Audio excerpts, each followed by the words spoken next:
بابا واپس نہیں آیا۔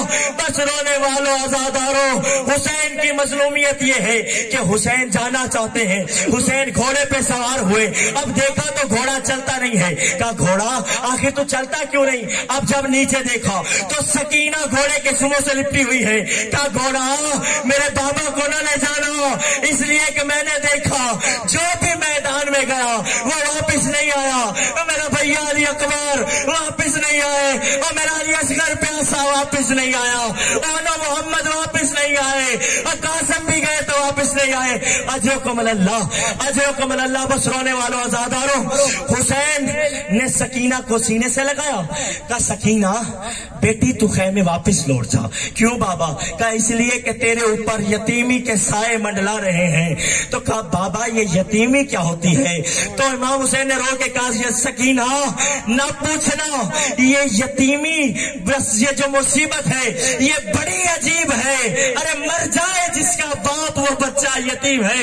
اب رونے والوں عزاداروں، حسین کربلا کے میدان میں گئے، آخری جملے، حسین کربلا کے میدان میں گئے، جب میدان میں پہنچے نا حسین نے ذوالفقار کو میدان سے نکالا، کہا کہ میرے اکبر کو تم نے مار دیا، میرے قاسم کو تم نے مار دیا، میرے اول محمد کو تم نے مار دیا۔ حسین نے فوجوں کو پیچھے لگایا، فوجوں پہ حملہ کرتے جا رہے ہیں کہ اچانک خدا کی آواز آئی کہ حسین حسین بس، یعنی ابراہیم وہ تھے کہ جو ہر امتحان کے بعد کہتے تھے مالک ایک اور امتحان، مالک ایک اور امتحان، مالک ایک اور امتحان، اکیلا ہے حسین کہ جسے اللہ کہہ رہا تھا حسین بس کر، حسین بس، یعنی ابراہیم یہ تھے کہ کہہ رہے تھے کہ مالک اور امتحان، اور جب اسماعیل کو قربان کرنے لگے تو کہا مالک اب میں جو ابراہیم کی بھی بس، تو لیکن تنہا ہے حسین جسے اللہ کہہ رہا تھا حسین بس، حسین بس۔ اب جب مولا آگے بڑھتے جا رہے ہیں، حملہ کرتے جا رہے ہیں، آواز قدرت آئی ہے